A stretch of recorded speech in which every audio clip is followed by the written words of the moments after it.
versus TLDR. Creepy incel furry goes after the wrong girl and gets banned for being racist, homophobic, and an all-out jackass. Okay. Well, we got a charmer on our hands, don't we? If it were me, homie would. If I had a stand, this would be a lot easier. But no, it turns sideways. The reason why most movies and television don't cross that line. There's threatening, Okay. and then there's just making everyone's skin That's... crawl. And not in the well-written horror movie kind of way, but more like the I'm going for the eyes. There's this idea perpetuated by naive edgelords that in order to make a character appear menacing or shockingly brutal, it is American cartel shit. Nope. Designed to be a vessel for that doesn't make sense. By doing the most is it supposed to sound like that? No. Imaginable. Yet universally, he's a joke in the eyes of the entire internet. We literally named him not important because of his cringe-ass opening line. Here's this man.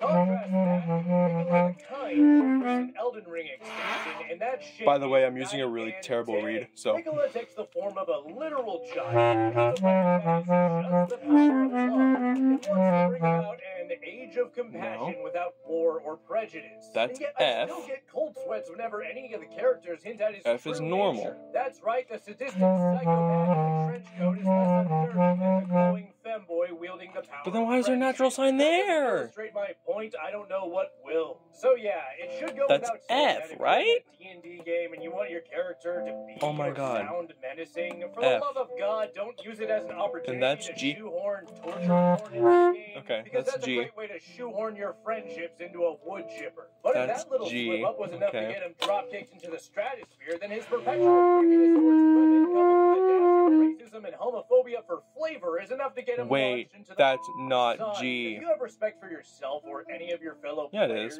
you should absolutely refuse to play with anyone who is unapologetically searching for the most efficient way to ruin everyone's game nights by injecting their own delusional and hateful worldview into something that's supposed to be fun. No. Well, luckily the story ends with our little charmer getting because it goes into CB. the shadow realm, so we can all breathe easily because there's no C way B flat. That's what the B flat is. Okay. After all, furries are known for keeping it wholesome, right? Right? Story number 2 comes from Reddit user Naked Upside and is titled "Fetishist and Power Crazing GM is Affecting My Work Life." TLDR, co-worker GM'd a campaign where he heavily fetishized and harassed my character. I feel unsafe and uncomfortable towards him because of it brought this up at work, but it recently started compromising my social interactions at the office. Wouldn't it make more sense for that to be flat?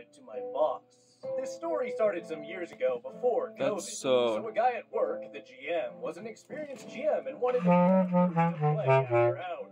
Interest was low because the GM was a very try-hard, awkward person, and most people at the office avoided interacting that sounds with him wrong. out of the strictly necessary. In the end, the only people interested were the ones who'd never played RPGs before. 90% were women, myself included. Let's do this tenor saxophone figurines. D&D homebrew campaign that was mostly okay, with some weird stuff here and there. But we were all inexperienced, and everyone was willing to overlook things in favor of the game and social interaction. My husband was not a co-worker, but he knew the GM outside of work, and quarantine/home office was a thing. He joined the group at the end of the start of the segment. There we go. I was missing a key signature. 3 males in total.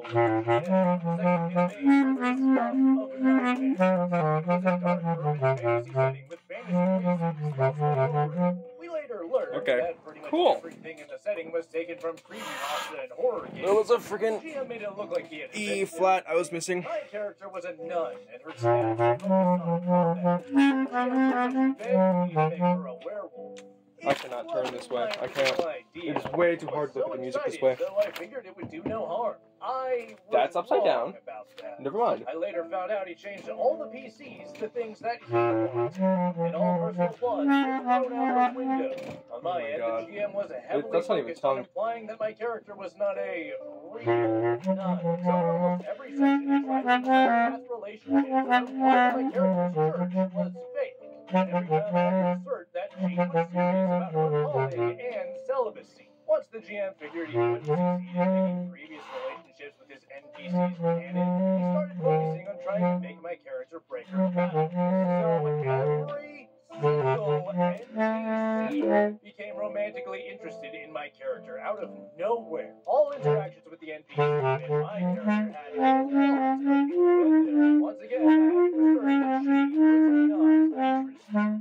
The GM even had private conversations with me about making my character have an affair with one of his NPCs. And once again, I had to assert that my character took her celibacy and her calling as a nun seriously. The result that was from then on, my character started being randomly harassed by all NPCs. So all the time she was called things such as Jesus' little whore, Church's little bitch, etc., etc. In almost every session, my character was placed in random scenes of violence, NPCs and assault heavily implied. Things got so bad, I was the only player to demand entire plots be removed from the campaign more than once. And even after that, things remained so bad that my husband had to speak with the GM in private and say that if it continued, both of us would quit the campaign. Only after that, the heavier stuff stopped, and my character was back to being only called the Church's whore. It was only during the campaign we found out the GM was a diehard furry. Remember how he practically begged me to make my character a werewolf? He commissioned furry, non-explicit artwork of my character without my knowledge. He commissioned art pieces for the other PCs as well to surprise us at the end of the campaign. I think it's important to say that the campaign was a miserable experience for all players, and all PCs were manipulated / misused in some way or another by the GM. There were a lot of hot anime characters making out, a lot of NPCs it was a huge power trip on the GM side, but the heavy sex / abuse implied stuff was particular to my character. At this point, I wanted nothing to do with them, no social interaction at all. My husband still had the opinion that the GM was just an awkward, lonely, socially inept person who just needed a friend to point him in a better way. My husband is a big, I can change them person. So for the remainder of the quarantine, my husband remained in a very toxic friendship with the guy. The GM even joined a new campaign as a player and still made things miserable for everyone. Don't ever say that name. No.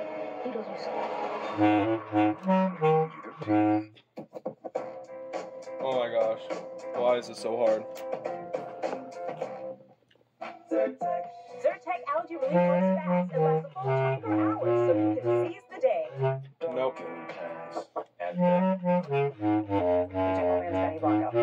When you're making a jingle, you can't run. You're gonna pick up the guitar. Duncan, nice. Tastes real nice. That was terrible. Only then did my husband realize that the guy was indeed terrible and stop having social interactions with him. But I still need to coexist with the GM at work. I have as little contact with him there as possible, and mostly try to behave as if he didn't exist. I also avoid all social interactions with him and am pretty hostile towards him, which no one seems to notice because everyone is kind of rude to him anyways.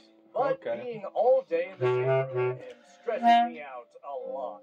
I usually turn my music all the way up when he's talking to someone in the same room because I don't like hearing his voice. I never mentioned that campaign to my bosses, HR, or anything like that, because everything happened in social interactions outside of work hours. After all, that campaign was terrible for everyone, not just myself. Plus, he never behaved indecently with me IRL. I didn't want to make a big thing out of it. Recently, other people at work decided to form a new table with my boss as a GM for the first campaign. It was supposed to be a small table, so when the GM said he wanted in, the table was already full. If he had joined, I would have left, as I decided to never play anything with him ever again. My boss said he didn't want to make it too big, and the GM could join in the next campaign, as they would all be very short. So I felt safe playing. Two people at the new table were also in the campaign from hell. One of them even dropped early, and knew my decision of never playing anything with the GM again. We were all very surprised when last session, the GM appeared out of nowhere as a secret character and joined the party. I felt physically sick. My reaction reaction was a lot stronger than even I imagined. I waited for like 15 minutes, got up, said I had to take care of something, and practically ran to the table. I nearly cried on my way back. That's not right. And now I have to talk to my boss about dropping the campaign and why. And I'm not looking forward to it. Once again, I don't want to make a big thing out of it, but I'm also not sure if maybe this is actually a big thing, and I should bring the GM's behavior to attention. My husband doesn't think this is I can't believe F sharp is A. That's gotta be so confusing right now. Was violence or harassment, because again, everyone went through some sort of shit he did during that campaign, even though only mine was sex/violence implied, and doesn't want me to put into a delicate spotlight at work. But I really don't feel safe or comfortable around the GM in those interactions or at all. And I'm very sad that he ruined another campaign for me. Updates. I spoke to my boss about it. Don't know if posting a comment here is the best way to share an update, but I really wanted to thank everyone for being kind and helping me accept that shit was up and definitely not okay. I think the first/harder part indeed was to convince myself of how messed up it was, and then process a lot of weird feelings about it for a couple of days. So, yeah, I told my boss pretty much the entire story. He was shocked. He has low contact with the GM, and I think people at work don't talk shit or gossip about coworkers to him, which is understandable. My boss even said he let the GM join because he felt bad about how he cast aside and ignored the dude seemed to be, and now he knows at least one reason why. What my boss plans to do is let the table die gracefully. He'll suddenly become too busy to schedule the next session. The GM wanted to start a new game, and he'll let him try it, because pretty much no one will join. If we decide to continue the game, it will be with the hard set rule that only the OG members of the party can join. So the other players will probably hear about it, but I don't think the GM will face any real-life consequences. Sadly. He's part of a different team. Not IT, though. Some people mention he might be an IT. I'm not an IT either, so I can say that our IT team absolutely rocks. So there's nothing much my boss can directly do about it. I also don't think HR will be involved, because my issues happened years ago and out of work hours. I don't know if there's more eyes and paying attention to any shit he does in the office. I really wanted him to be punished some way, other than being kicked off the table, but I guess that would have been unrealistic. I also spoke to my husband. It took me a while to make him understand the situation, and honestly, I'm not even sure he gets it now. He understood how I feel he didn't have my back, and apologized for it, and promised he'll be better. I told him the entire story, and he agreed that I told him that it happened. But even then, he didn't really think that what I went through was violence. I asked if I told this exact same story to HR, how do you think they would classify it? And he went, oh. It was like a light bulb went on inside his head. But even now, when we speak about it, he's a lot angrier at the fact that the GM openly cheated on all the games than the fact that he harassed me in front of everyone. Honestly, I think he's in denial. Like, there's a huge block every time I mention his previous relationship with the GM and call it toxic. He gets really annoyed and defensive and tells me to stop making it sound like we were dating. So he's having a hard time even accepting that friendships can be toxic or that he was in one. I think what's difficult for him in all this is to accept that he was part of it. All of it happened with him around and he didn't notice. So, yeah, not ideal. I'm not too happy about it. But this won't be the one that breaks our game. I'll just stay a bit bitter for a little while and hope that he can be stubborn and be a better person for all of us. Once again, thank you all so much for taking this seriously and helping me go through it. And really kind and understandable about it. I honestly couldn't have done it without your help. End of story. I wonder why everyone in the comment section assumed that our furry creep worked in IT.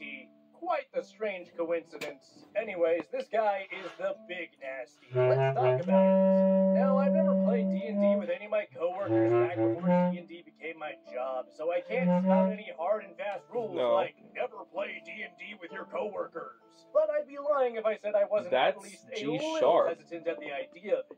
Ideally, I prefer to play D&D with people I already know, and if I do play with someone I'm not familiar with, I would prefer it to be a person I could easily avoid if they turn out to be an unpleasant individual and the game goes tits up. Not the case with coworkers. It's going to be really hard to get those copies from Ethan in accounting when you consider that he tried to convince the party to put on diapers over their fursuits that one time. time. As for the debates around, should I talk to HR thing? Absolutely you should. Not necessarily to see the GM face any sort of consequences per se, although that would be immensely satisfying and deserved, but to get as many eyes on this guy as possible. When dealing with sickos like this, it's important to remember that there's safety in numbers, and letting your boss know what was going on is absolutely the play, especially since you don't seem to be getting the backup from good old hubby dearest.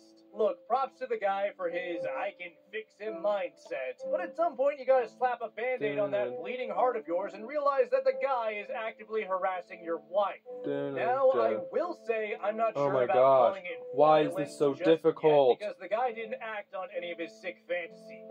Now, before you head down to the comment section and call me a victim blamer or something, it's not supposed to be a half step up, I think. Make it very clear that I am not downplaying Opie's story, and wholeheartedly agree that nobody deserves to experience anything like what happened. And I'm not saying what I'm saying to ease the GM out of the hot seat. The exact opposite, in fact. I'm concerned that implying that he physically acted on his impulses when he didn't may end up compromising your already rock-solid case against the guy. Because what Face has been doing is 100% unequivocally, without a shadow of a doubt, sexual harassment. Which, for those of you not paying attention, is not okay and absolutely does deserve consequences. You have both witnesses to back up your case and the artwork he commissioned to use as evidence. You really don't want to give this guy any room to say, act 3, because any lawyer will go ham over that. Because if this does end up being farther than anticipated, this guy is already 100% as he should be. But Drake, he's just socially inept. Have a heart. Surely he deserves more chances. Well, he's about to become real socially inept after I put a dent in his soft spot. How's that for violence?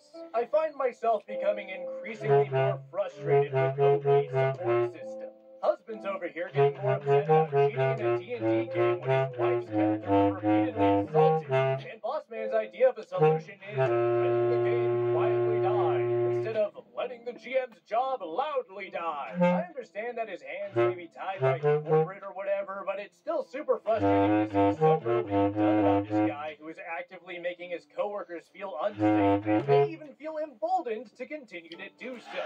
But OP can take solace knowing that he's getting a vicious mockery casted on him by a cartoon dragon on the internet, and if that's not justice, I don't know what is. But you know what else is fair and just? The fact that I keep getting sent mountains of fan art. That's right, I'm handling this week's Gallery of the Trick. This week's fan art comes from viewer Toshbig, who depicts Drake and Larry taking a break from the cringe collecting to enjoy some good old sub sandwiches. This piece reminds me a lot of the old cartoons I grew up watching, and I love it when fan art gives me nostalgia for something I didn't know I had nostalgia for. I'm getting real Shaggy and Scooby vibes here. Side note, $5 footlong. If you're making sandwiches for a dragon, that better be a $5 5-foot-long. I don't know why everyone complains that Subway got rid of the $5 footlong. I mean, these sandwiches are so cheap that even hobos can afford them. First off, getting sandwiches from Subway does not mean stealing food from the bums at okay, the one, Subway is not cheap. I don't know what world you live in. They're like $14, $15, $16 now. Like, what the frick? Oh, maybe they were like 5, 6, 7 years ago. Okay, thank you again, Toshbib, for submitting your art. Don't care. If you'd like to see your fan art featured in the Gallery of the Drake, be sure to send it to the email in my About section. Fan art is my favorite part of doing YouTube, and it means the world to me that I can inspire artists like you to create artwork like this. The story That's over not good and art. artwork Anyway. displayed. We're gonna go There we go. If you enjoyed the video, be sure to like, comment, and subscribe, and send in your fan art. And if you feel like supporting the channel, my Patreon merchandise links are in the description. I'd like to thank you all for listening. I hope to see you next time.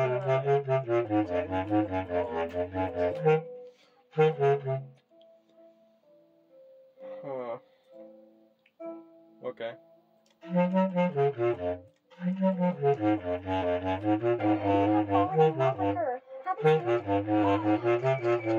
is not what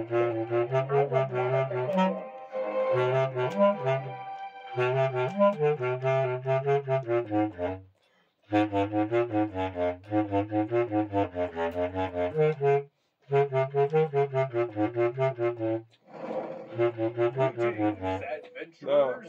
don't know why I keep playing the flat note there when there's clearly a natural symbol. I'm like, oh, it's natural, and then I play the other note anyway. Internet cringe. One thing that keeps life interesting is the fact that we don't have all the answers. What's the deal with Stonehenge? Why do bad things happen to good people? Are we alone in the universe? What happens after we die? And how the hell do some RPG players manage to get a girlfriend? Listen, I play Dungeons and Dragons and Warhammer 40k and my main source of income is being a voiceover artist wearing the mask of a cartoon dragon, so it goes without saying that I am just drowning in women. Oh, but don't you worry, I made sure to save some for the rest of you. But my all-knowing and totally factual experience in romance aside, tabletop gamers come in a huge variety of genders and sexual orientations. And relationships do happen in the nerd space. Okay. Shocking, I know. Feel free to pause the video and come back to your time to process that information. Oh my But God. one thing I see time and time again is that nerdy men who manage to get a girlfriend and carrying on who are tired than Lizzo eggs on my ham sandwich. Even if she and her psycho friends are throwing up so many red flags that Winnie the Pooh himself would take a break from running the CCP to report them with extra social credits. The story I have for you today stars a player who is faced with a tidal wave of tomfoolery when he discovers that his DM has a habit of letting his bad girlfriend do pretty much whatever she wants. Now, without any further delay, let's go ahead and dive right into the horrifying world of r/RPG horror stories. Enjoy. This week's saga comes from Reddit user Pluie Arcos. Our hero is titled Sing a Song of 7 RPG Hells, The Campaign of the Seven by Pluie Arcos. Warning, this story contains rampant DMPCs, abuse of players by DMs, Why? PvP, main character syndrome, god moding, railroading, blatant cheating, and borderline Mary Sues. There. Prepare yourselves accordingly, as this story is going to feel about as pleasant as a taser to the neck. This is the story of the most miserable campaign experience I have ever had in my life. I've been gaming for over 20 years. This was the absolute worst. Here's some contextual background. We were a gaming group that scattered all over to play D&D style homebrew online, and we've been at it for over 20 years now. A lot of players have come and gone throughout that time, but our campaign and the world it's in has been ongoing from the start. It's changed and grown over time, but the campaign has never ended, and some of us, myself included, are still playing the same characters since day one. They've had their ups and downs, their rises to power, and their falls from grace. That's but flat. many of us have never gotten bored or tired. If anything, we've taken pride in making our characters grow and develop over the course of a generation, to the point of establishing their own dynasty. However, 15 years ago, events happened that almost ruined everything thanks to an overly permissive DM and the girl who we allowed to have entirely too much power over the entire campaign. Yes, the girl was indeed the DM's girlfriend. Cue exasperated groans in 3, 2, 1. Now for the general overview of the central cast of what we later called RPG Hell. Names have naturally been changed. Playing a soldier from another reality stranded in a magical land based strongly on Naruto of the Oriental Adventures / Forgotten Realms. He'd originally come from a galaxy spanning extremely neophobic human empire, where war is constant, technology is barely understood, and superstition is rampant. And he was something of a free thinker who actively sought to explore and comprehend everything rather than merely accept the status quo imposed upon everyone by crushing laws and ruthless overlords. To answer your next question, yes, the phrase, "suffer not the zealous to live," is 100% accurate. My character's original homeworld was Caliban. Bravo, the original creator of both the campaign and the host of the site that we used. He had several NPCs that served almost entirely as plot devices. Right? But the name Bravo identifies his primary DMPC, who was also an alien to the game. Unlike my character, who was essentially a fugitive fleeing pursuit, he was a scholar and an explorer, studying every aspect of the strange land he was more or less stuck in. Sierra, the DM's eventual girlfriend, though not hers. She was playing a capable warrior/warlock multi-class. Her species possessed a strong link to magic and could channel it to enhance their physical abilities. In the beginning, she was a pretty cool person to play with, and everyone seemed to like her. India, a human female key signature? fire I've been forgetting that this whole time. Temper and judgmental nature. Most of the time, she came off as passive-aggressive and jealous of anyone more capable than her. Echo. There's no way it's not any longer than that, so I'm just gonna go from there. She was played by the same person that played India, but had a much different personality. Echo was cheerful, friendly, and a childlike nature. Watch her, a human male generalist maid who was generally rather quiet and shy. Another human male generalist maid. Whiskey, a male assassin who became more than human due to magical means. His combat abilities were on the level of Assassin's Creed. He and I used to be friends IRL. This campaign was the beginning of the end of that. A male magical warrior who, like Sierra, channeled magic to enhance his power. Like Sierra, who powered up her abilities, Mike channeled magic to recharge and activate the items he used. A male high elf who followed the path of the philosopher and sage. His knowledge was vast, but his motivations were often inscrutable. God damn, OP, do you have enough characters in your writing story? God. Lima, a female cleric dedicated to the campaign's goddess of love.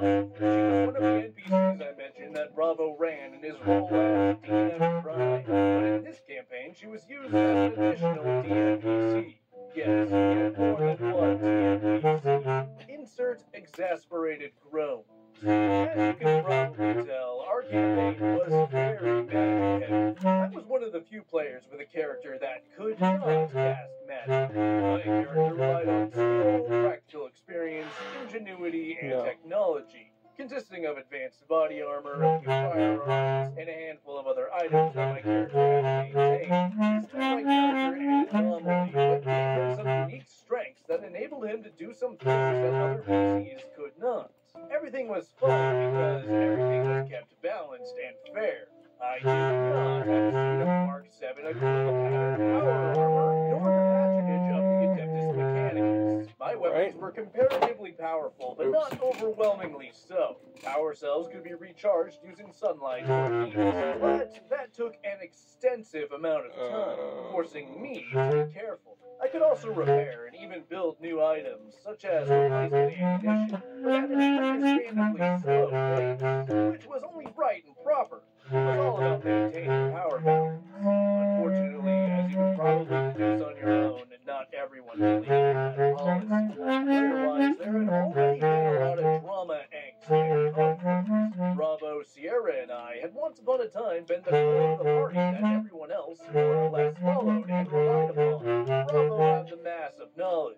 Sierra had powerful melee combat abilities. I had the ranged firepower and small unit tactics. It was a good system. Sierra and I also had been friendly out of game, although we didn't live anywhere near each other.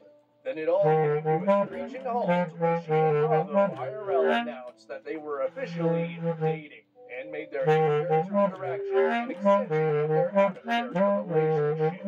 Yes, they brought their romantic relationship into the game. Yes, exasperated groans again. Yeah, I was understandably upset by this. Not only did my character get completely screwed over when their character started treating him like he was an intolerable nuisance, and one adventure actually setting him up to fail so that Sierra would realize that Bravo was the superior partner. But the campaign swiftly became more and more centered around Bravo and Sierra, as she was promoted to the rank of main character and DM's girlfriend.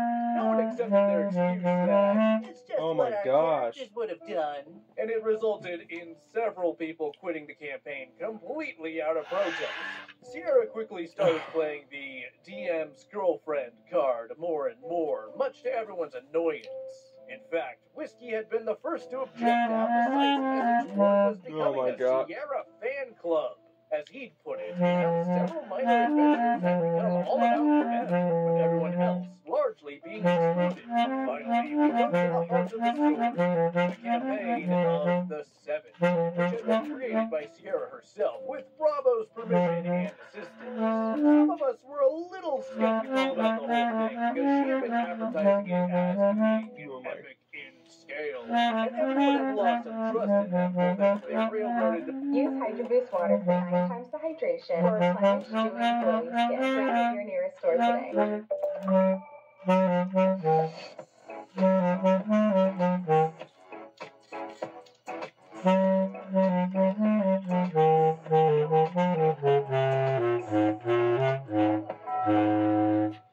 Their relationship into the game at my expense. We were right to be suspicious. Several artifacts of supreme power had begun to awaken, with each record containing the essence of a godlike entity. The stars were right. The artifacts would be brought together to reawaken the entity, with a great massive power to the ones who I did it! over it, After 30 minutes. Items at the end of the campaign, and would be Oh, able God. to completely transform the world. If you're getting Dragon Base Ball plan is vibes here, you hard. weren't the only ones, because that's exactly how Just with we high felt notes, all though. the time. It only got worse because in order to start off the campaign, Sierra, out of character, contacted several of the other players to find out who was up for becoming the official antagonists of her campaign. You read that right. Existing characters were to become the PvEG. They were all supposed to become darker, edgier, and much more powerful versions of themselves in order to reflect the more grim, dark, and epic nature of her campaign. Characters, Bravo, Sierra, Alien, Echo, Mike, Foxtrot, and Lima, all became known as the Steel Fist. They all became much more antagonistic and hostile, but they also got a massive boost of experience and abilities in order to represent their becoming attuned to the entity and accepting its power. Yankee specifically rejected the offer to join, which surprised Sierra. I found out why much later. I like the feel of her campaign, especially when Sierra wanted to specifically single out my character as the main target of the Steel Fist, as a representative of everything they hated and were against. As it was, in character, the vibes the others against accepting the gifts of Sierra's benefactor. Because overwhelming power, especially if it wasn't earned, corrupts overwhelmingly. The Steel Fist quickly went full throttle edgelord to the side of a power gamer lightly seasoned with murder hobo. Sierra became some kind of epic scale samurai, but not in anime, and didn't have any conversations with anyone who wasn't on her level of skill, which was pretty much everyone. And yes, her character's new name became that of a bladed melee weapon. Foxtrot, Adam, and India became stereotypical edgelords, angry at everything for no comprehensive reason, being so. Mike went from being an honorable and respectable warrior to someone who gleefully broke every rule and used every tactic, no matter how underhanded, to win. He'd gone from something akin to a paladin to something more akin to an anti-paladin. Lima transformed overnight from being a cleric of the goddess of love to, guess it, a succubus in training. Echo's transformation was downright disturbing, because she gone from being whimsical and free-spirited in a genuinely enjoyable and well-portrayed way to someone who subjected herself to body scarification, sadomasochism, and generally insane behavior. Finally, Bravo became a dark scholar who taught the harshest of lessons, and people who came to him for advice paid very high prices for failures to learn or live up to the Steel Fist's extremely high standards. Sierra, out of character, kept insisting over and over that her side wasn't evil or possessed. They were just immoral and more free than before. Sure. At that point, we were seeing more red flags than the Soviet Union during a May Day military parade, especially after they made their stated goal of wanting to crush injustice and usher in a new era of justice, control, and prosperity. Then they made a point of identifying my character, my access to technology, and my reluctance to use it as perfect perfect examples of what they wanted to eliminate. Somehow, in their opinion, my character practiced extensive self-restraint and forethought when it came to using his abilities and items was an obstacle that needed to be removed. They took offense at that notion, pointing out that they were putting me on a pedestal expressly for the purpose of tearing me down from a position that I never wanted in the first place. He also chided them about how they compromised their own principles in return for vast power, and they were mocked and targeting my character for not compromising on his own. Sierra and the others weren't impressed. They had no way. Right. Then Mike demonstrated his Sierra-approved power by destroying one of my character's items just to prove how powerful he was.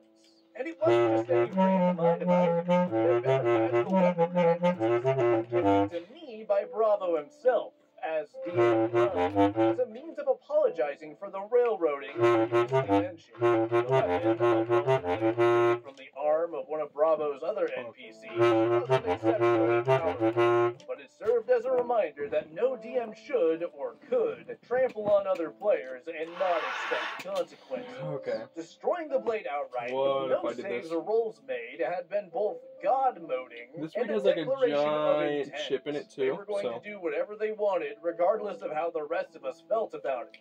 Sierra's response when I protested about what happened: "It's gone. Yeah, it's definitely a lot Deal better. with it."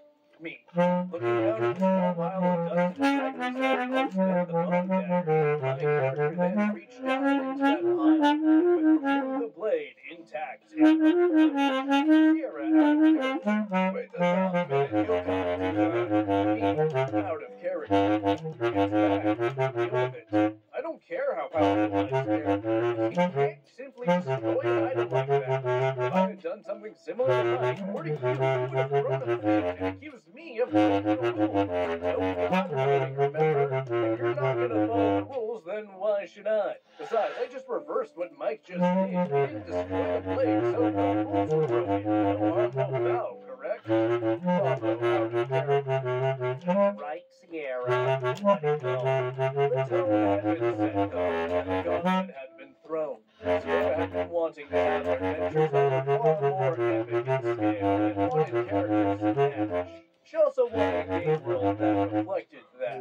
What she was planning would, if successful, rewrite the entire setting to high difficulty, requiring constantly min-max characters that relied upon magic almost exclusively in order to defeat foes that were practically invulnerable to everything but characters equipped with very high levels of magic and magical weapons. Technology would be next to useless because it's not magical, and non-magical abilities were equally helpless. Anyone that wasn't basically playing as an anime main character was going to be relegated exclusively to the role of support. And what was her definition of what an epic character was going to be, in her opinion? It was pretty vague, but her new characters were designed along the lines of an anime series, Fate Stay Night and Bleach.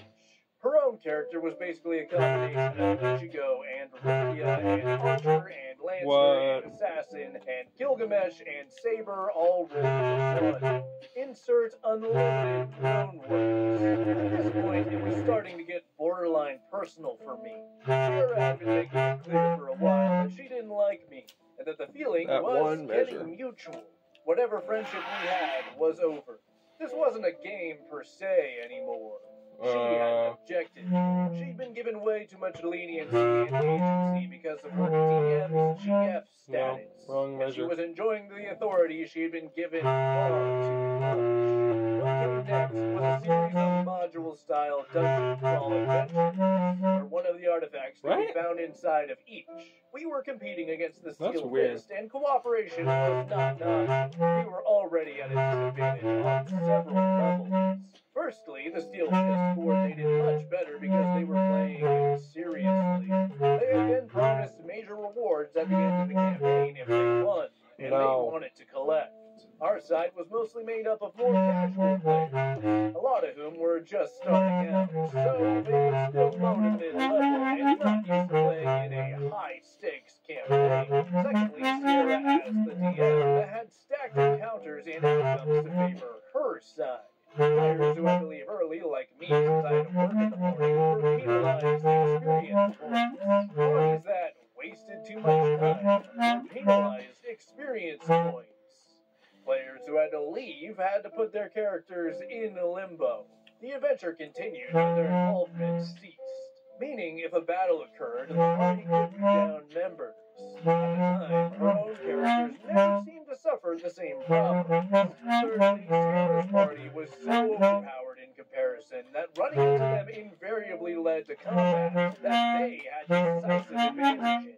Why negotiate with an enemy party when they're only a fraction of your strength and have nothing tangible to offer? 3 5th-level characters do not equal even 1 15th-level character. Sarah created the dungeons herself, stocked them herself, and was running a DMPC. The problem there was Summer's winding down, but with the best deals on town, get back a routine with 20% off all footwear. And take $7 off K2 and D20 Fluid, now $27.99 at your neighborhood Rural King or ruralking.com. Extraordinary programs, projects, and personal projects. Pursue extraordinary at UHSP.edu. Fruity Fun Fruities. Great, crunchy Kellogg's Frosted Flakes. So yummy and nutritious fresh bang. And the OG of breakfast, Kellogg's Corn Flakes. You get to choose your favorite, or all of them. Kellogg's. One more time. Eat what you like. obvious. Lastly, there were cases where Sierra openly cheated. One example was when the Dice Emperor had obviously blessed me with several natural 20s in a row.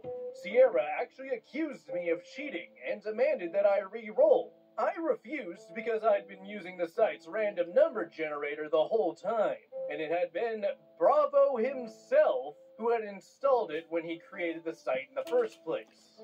Bravo out of character. Sierra, the numbers are purely random. He's just doing well tonight. It's fine. Sierra out of character. No, he's doing too well. I want him to re-roll. Me out of character. No, I refuse. If you're accusing me of cheating, then prove it. Show me evidence. Because it would mean that I'm hacking the site and messing with the code, which is something I have no idea how to do in the first place. So if you think I'm cheating, prove it. She dropped this. However, things kept getting more and more difficult. In one of her dungeon calls, the Sierra party wound up getting 2 artifacts instead of 1. Her explanation: it'd taken too long, and another member of the Steel Fist succeeded in getting to it before we did. We failed to meet a time limit and never did Up to that point, she made it clear that only 1 artifact could be acquired in another of her adventures, we lost by default because I'd been unable to join for a week. I'd been away on vacation and out of contact, and not enough other people had joined in. Therefore, the Steel Fist won by default because no one else wanted to play against them. Insert streak of cosmic frustration here. After completing and losing the 6th dungeon, enthusiasm began to plummet. The only people who were enjoying themselves were players of the Steel Fist, and that was because they were trampling over everyone else, and no one could effectively oppose them since level-wise, they were double digits ahead of everyone else. In other words, they were being a whole bunch of those guys and those girls. Sierra was getting angry because no one was enjoying her campaign or her epic characters. I was getting angry because we were running out of time and a lot of other players didn't understand what was at stake. What's to say, am I the jerk for me? More than likely, for good reason. By that time, I was feeling more and more like I was the last line of defense, and if I failed, then a lot more people would be winning and leaving the site. It was around that time that a few new developments happened that returned some hope to RPG. First, Dave joined forces against Sierra's group. He'd been sitting on the fence for a while, just observing, but had decided that she really had stacked things in her favor for Secondly, a few of Sierra's players out of character agreed with me. They were really enjoying it running their advantage, and Sierra was making the campaign far too serious. Sierra removed herself from the Steel Fist, and Foxtrot exercised himself in the entity, losing all of his game levels and choosing to fight against Sierra instead. We were also allowed to run an additional adventure where we were able to successfully steal 2 of the artifacts from the Steel Fist. So at the end of that adventure, sure we had 3 artifacts in our possession.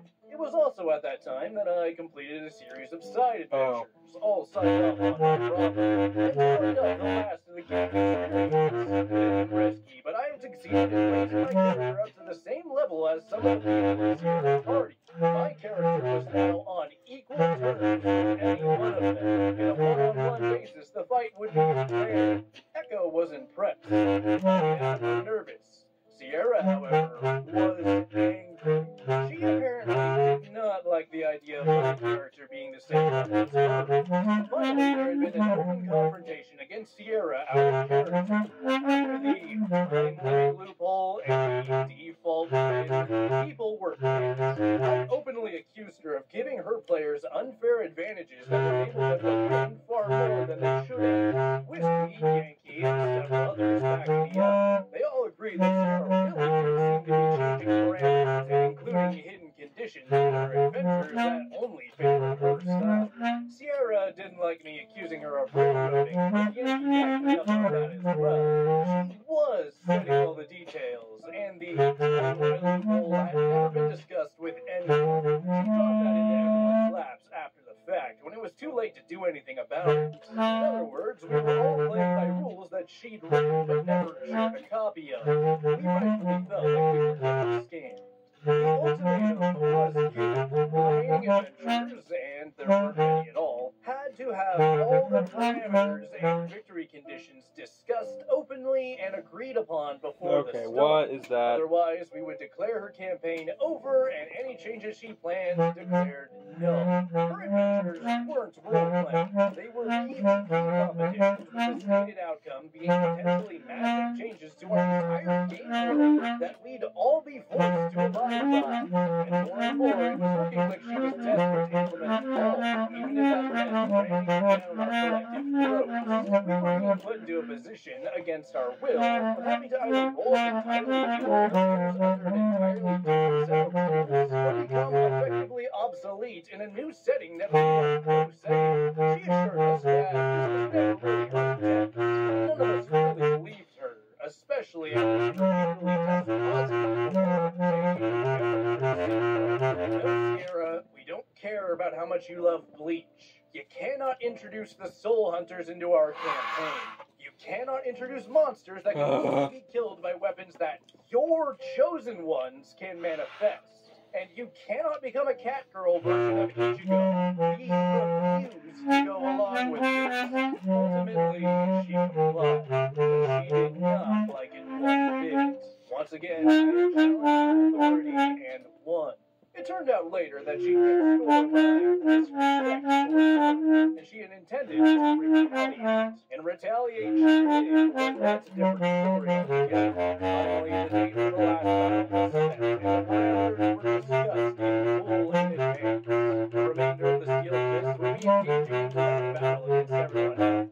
Even though her party was outnumbered by about 3 to 1, her party still had a distinct advantage because of their levels, and her level was much higher than anyone else's. The skill list consisted of several very high-level characters versus a large number of low to mid-level characters. Only a few characters, mine included, were anywhere near 15 level. Every character in Sierra's party could potentially one-shot anyone they hit. The stars were right, and the countdown had begun. And experience points in massive amounts were going to be distributed among whoever was left standing among the victors. And the pool of experience points was in the millions. Welcome to the second layer of RPG Hell, known as the Thunderdome. The battle took over 2 hours from start to finish, and despite the level of imbalance we still just won, only by the slimmest of margins. The highlight of the battle had been a genuinely epic one-on-one battle between none other than Bravo and myself.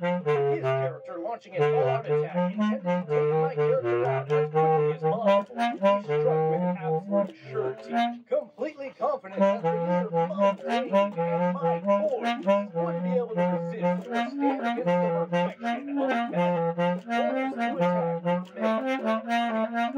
The extreme if you want to Natural 20. With a speed and precision unlike anything you ever seen or expected, Bravo was stunned into silence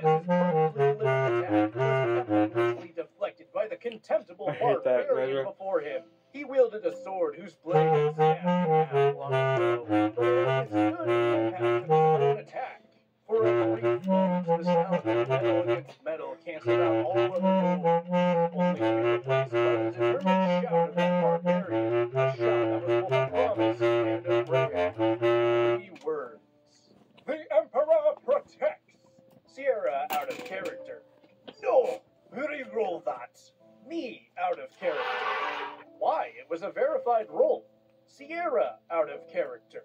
I want you to re-roll that block. No way you could have blocked it! Me out of character. Ugh, not this again. The random number generator is random. I have as much control over it as you do, and that melee round unfolded exactly as the rules dictate.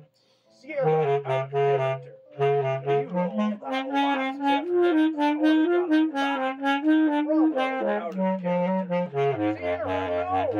You're out of line. The result stands. From that moment forward, my character was battling non-stop and not able to assist anyone else. At first, it was only Bravo I was fighting, but then Mike and Sierra quickly joined in. Against 3-1 odds, Introducing the $7 Lux Breakers Box. It's Lux, or Lux, only at Taco. When heartburn strikes, get fast food with Tums, so you can enjoy the foods you love. And when heartburn makes you queasy, try Tums Gummy Bites for upset stomach and nausea support. I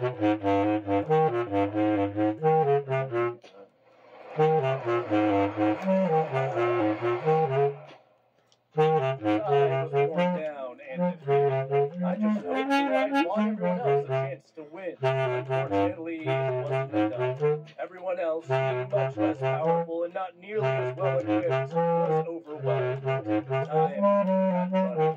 The entity of the 7 was summoned. Sierra was thrilled. However, Bravo exercised his authority as a DM Prime and changed the outcome. Because Sierra had only just barely won, the entity could not transform / rewrite the entire game world. In that part, at least, we had won.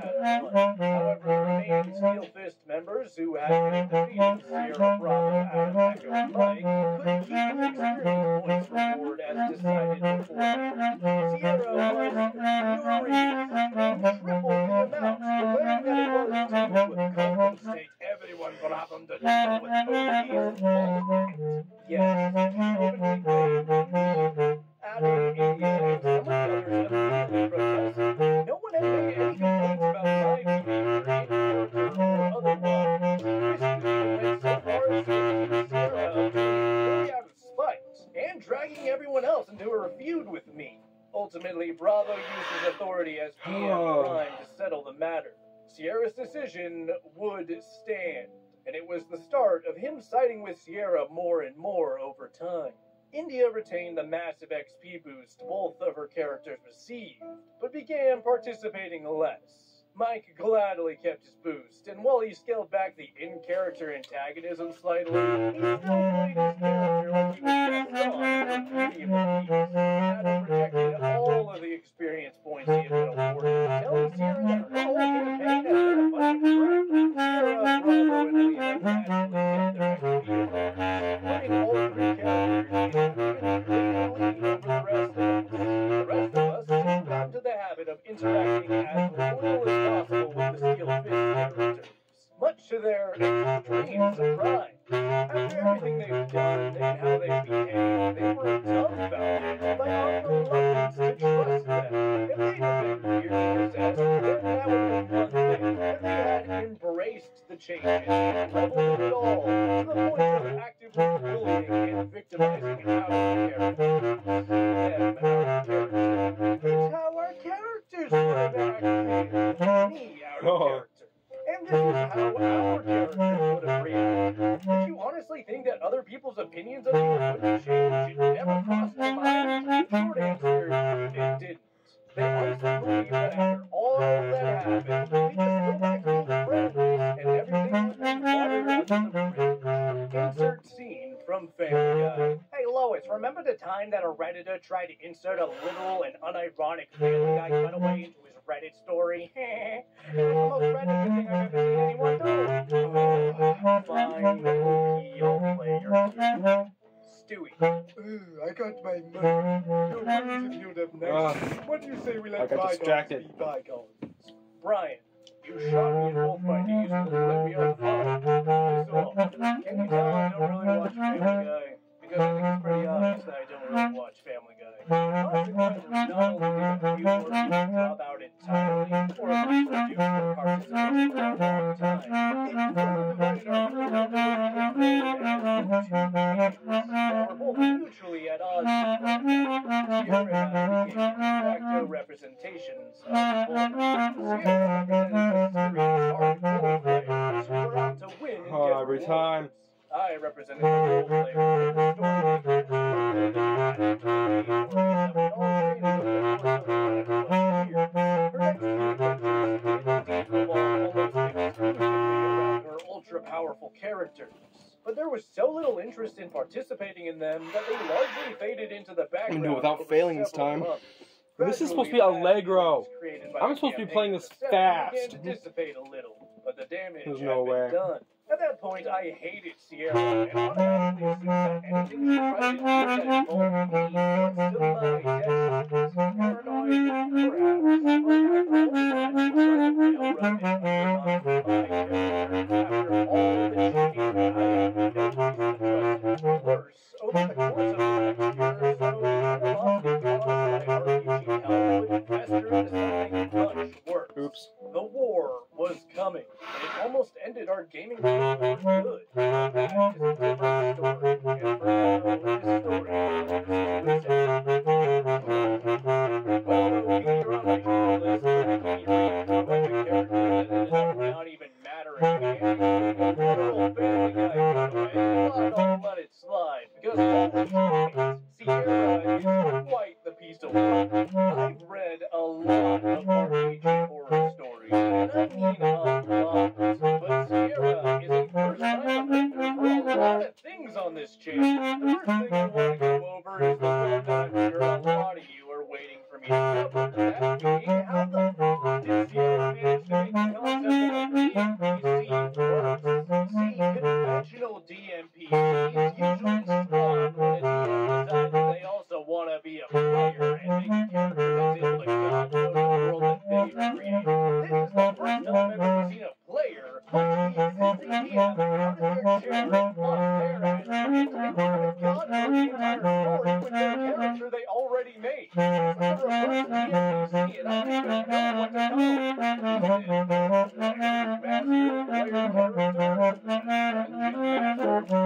Player character? I don't know, I need to stop thinking so hard before this stupid brain I worked so hard to get into run.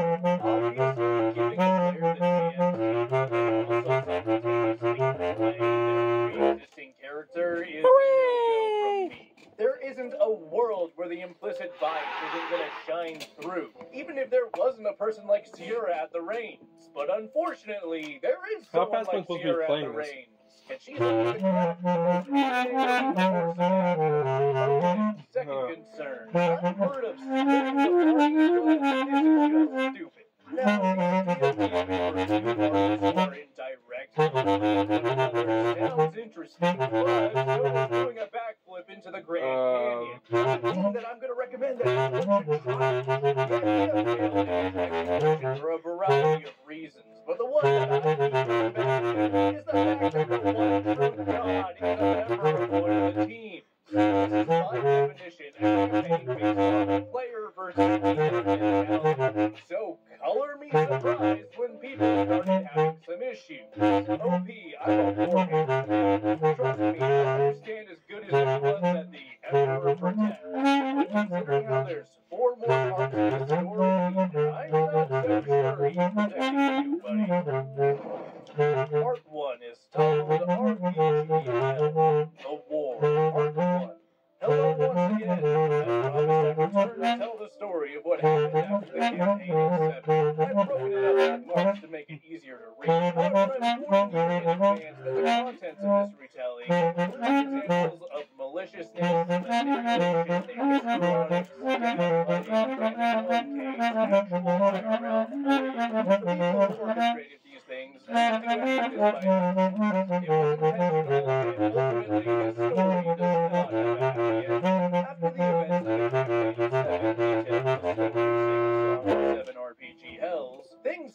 about it. To go back to a semblance of normalcy. We were all back to gaming, but there was an undercurrent of distrust between the two camps. There was railroading and trust, and a lot of loyalty and couldn't